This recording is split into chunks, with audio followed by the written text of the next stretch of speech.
come with me to visit our resort. This is our first time at the Maldives. The name of the resort is the Anantara Valley, and we took a boat from the airport to the resort. It was about 20 minutes. I honestly wasn't even looking at my time once I got to the island. So this is the overwater huts that they have there. Some of the other resorts have larger huts, and this, it was just a standard size one. And it was really cool to be in the tub, relaxing in the tub and just staring out into the water. The weather was really beautiful. And this is our deck. You could jump off and go straight in. You could snorkel around the hut. You could swim across to the other side.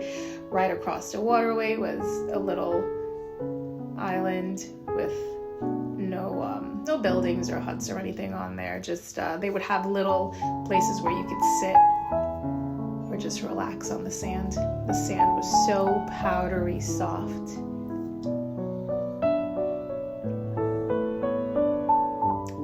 Calm days. They were all calm days. I think maybe one of the day was windy, but other than that, just beautifully calm days. Around the island, you can walk for miles and miles in very shallow water, maybe like 5 feet or less, to get to their hammocks that they have scattered around and swings that they have around the island, so you can just walk a little ways and get to those to just relax. You can rent private boats to go snorkeling. You can pay for paddleboard classes. You could just, there were so many activities that you could do on the island, or you could just lay in the sun and soak up just the beautiful scenery. Here we are trying to take a video of some of the fish that we saw.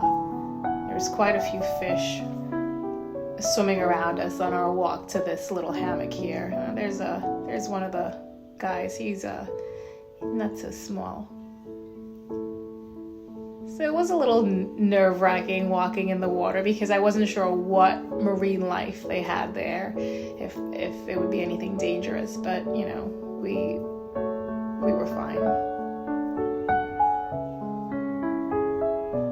This is just under the water by our hut. This is the ladder by our hut.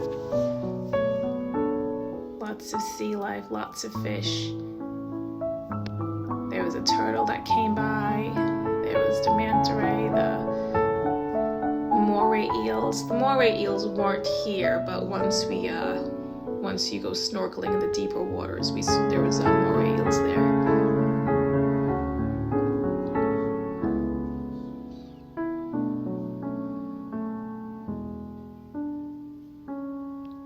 This is a coral. What you're looking at here is bleached coral. It used to be, according to the local guy, a few years prior, it was just beautifully vibrant colored coral, and now they look like this gray, dull. And I think it takes a few years for it to be rebuilt. I'm not sure how long exactly, but it is possible for it to be rebuilt. According to him, I didn't actually look that up. So I'm glad that our hut wasn't by the corals, because I was really happy with the view that we had from our hut. I was really happy that the view that we had from our hut wasn't one of bleached coral, and that we would just, we were able to just swim across to the other side. But the fish are they're still beautiful. It was still awesome to go snorkeling around the coral area.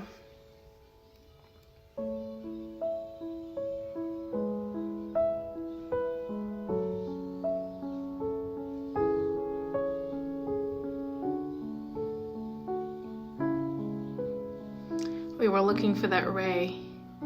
The ray was in the sand by the hut for a day, and then we never saw it again. Finally made it to one of the swings on the other side of the island. Might have been swinging a little too hard on it. Sorry, Anantara Valley people. So this is where like the shallow part of the atoll, there's a sandbank, and then right across there, the darker waters, it's deeper water, and that's the Indian Ocean. You can go snorkeling there because there's that little hut area, so you can go snorkeling right off of that, and that's where you would see the moray eels and the larger fish with the larger teeth. There's shark there. We saw a baby shark, calamari.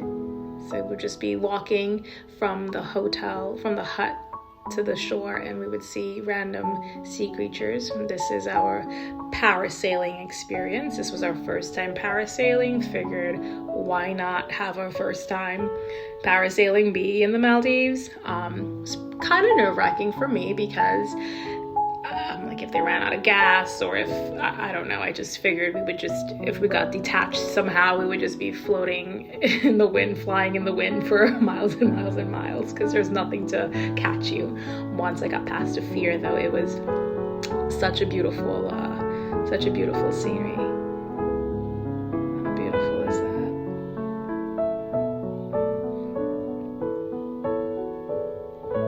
I'm like, no, film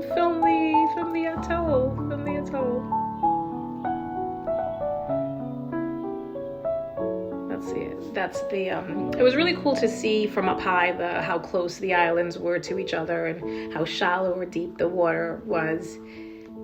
I added this as a reminder to take proper sunblock, take proper sunscreen. SPF 25 is not gonna cut it on day 2. He was completely burnt and had to walk around the island like that. This is the walkway and the paths, from one area to another. It was so neatly kept. No leaves, no animals, no nothing. It was just so scenic and serene and beautiful.